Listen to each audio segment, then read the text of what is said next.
அரச குடும்பத்தின் புதிய சினிமா படைப்பே தர்மயுத்தய பாகம் 2. வெளித்திரையில் பிரகாசிக்கும் பல நட்சத்திரங்கள் இன்று கொழும்பு சிட்டி சென்டரில் உள்ள ஸ்கோப் திரையரங்கிற்கு திரைப்படத்தின் முதல் காட்சியை பார்க்க வந்திருந்தனர். அருண ஜெயவர்தன இந்த திரைப்படத்தின் இயக்குனர் ஆவார். திரைப்படத்தின் நிறைவேற்று தயாரிப்பாளராக MTV பிரதம நிறைவேற்று அதிகாரி யசரத் கமல் சிறி செயற்பட்டு இந்த திரைப்படம் சிரசு தொலைக்காட்சி பணிப்பாளர் தர்மஸ்ரீ பண்டார ஏக்கநாயக்கவின் நேரடி தயாரிப்பில் உருவாக்கப்பட்டுள்ளது. காதல், ஆர்வம் மற்றும் திகில் நிறைந்த இந்த படம் இலங்கை திரைப்படத்துறையை தலைக்கீழாக மாற்றும் ஒரு மிகப்பெரிய தயாரிப்பாகும். சிறிது காலத்துக்கு முன்னர் வெளியான தர்மயுத்தய திரைப்படம் இலங்கையில் மிகவும் பிரபலியம் அடைந்ததுடன் பாக்ஸ் ஆபீஸ் சாதனையை படைத்தது.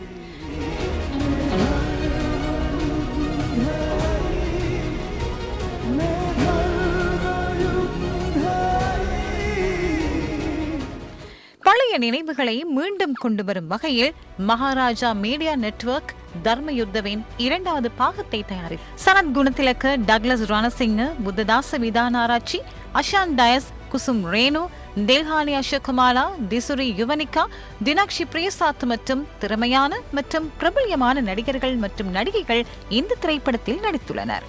முக்கிய கதாபாத்திரத்தில் ஹரிஷ்சந்திர, பிரபல நடிகர் பிமல் ஜாய்கொடி இந்த கதாபாத்திரத்திற்கு உயிரூட்டியுள்ளார். முதல் படமான தர்மயுத்தவில் அனைவருக்கும் ஒரு மர்மமாக இருந்த ஷேனின் கொலை குறித்த விசாரணையுடன் 2வது படம் ஆரம்பமாகின்றது.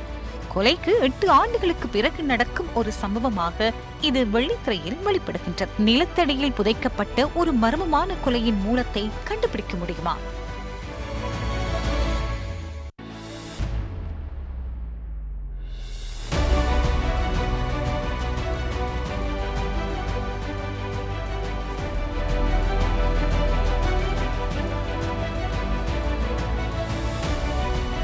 ஜெயவர்தன அத்தியட்சக தர்மயுத்தய දෙක චිත්‍රපටය. தர்மயுத்தய பாகம் 2 ஏன் முக்கியத்துவம் பெறுகிறது? 2 காரணங்களால் அது முக்கியத்துவம் பெறுகிறது. தர்மயுத்தய 1 முழுமையாக இந்திய கலைஞர்களினால் தயாரிக்கப்பட்டது. தர்மயுத்தய 1 தயாரிப்பில் அதிகளவில் இந்திய கலைஞர்கள் பங்கேற்றிருந்தனர். பாகம் 2இல் தயாரிப்பு, நடிப்பு அனைத்துமே இலங்கை கலைஞர்கள். மிஸ்டர் ஹரிச்சந்திர, உண்மையை எவ்வளவு காலத்துக்கு மறைத்து வைக்கப் போகின்றீர்கள்?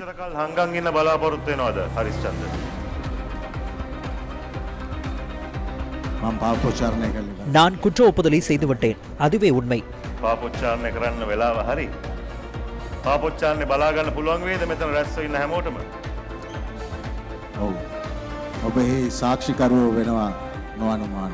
බිමල් ජයකොඩි மிகவும் எதிர்பார்க்கப்பட்ட தர்மயுத்தய 2ஆம் பாகத்தின் நிறைவேற்று தயாரிப்பாளரான MTV பிரதம நிறைவேற்று அதிகாரி யசரத் கமல் சிறி இது குறித்து முதல் முறையாக தனது கருத்துக்களை தெரிவித்தார். இது அனைவரையும் ஈர்த்த திரைப்படம். இலங்கையில் அதிகளவிலானோர் பார்த்த திரைப்படம். இந்த சுவையை நாம் மீண்டும் கொண்டு வர வேண்டும். நாட்டிலிருந்து நிலைமையை கருத்தில் கொண்டு 7 வருடங்களின் பின்னர் மகாராஜா மீடியா நெட்வொர்க் இந்த திரைப்படத்தை கொண்டு வந்துள்ளது.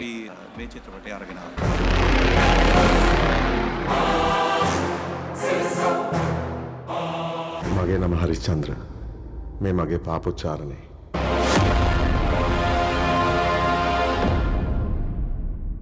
காதல், திகில், நெகிழ்ச்சி போன்ற உணர்வுகளையும் அனுபவங்களையும் உள்ளடக்கிய இந்த தர்மயுத்தய பாகம் 2 திரைப்படம் இலங்கை சினிமா துறையை அடுத்த கட்டத்துக்கு எடுத்துச் செல்லக்கூடிய ஒரு சிறந்த தயாரிப்பாக இருக்கும் என்பதில் எவ்விதமான ஐயமும் இல்லை.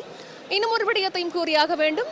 அருண் ஏமச்சந்திரவினுடைய இயக்கத்தில் வெளியாக இருக்கக்கூடிய இந்த திரைப்படம் நாட்டில் உள்ள அனைத்து திரையரங்குகளிலும் நாளைய தினம் வெளிவர காத்திருக்கின்றது. இதனுடைய முதல் காட்சி இன்றைய தினம் கொழும்பு சிட்டி சென்டரில் உள்ள ஸ்கோப் திரையரங்கிலே வெளியாக இருக்கின்றது. இன்னும் ஒரு விடயத்தையும் கூறியாக வேண்டும். இலங்கையில் மாத்திரமல்ல, சர்வதேச ரீதியிலும் குறிப்பாக ஆஸ்திரேலியா, நியூசிலாந்து, கனடா, ஐக்கிய அரபு ராச்சியம் நாடுகளிலும் இந்த திரைப்படம் திரையிடப்பட இருக்கின்றது.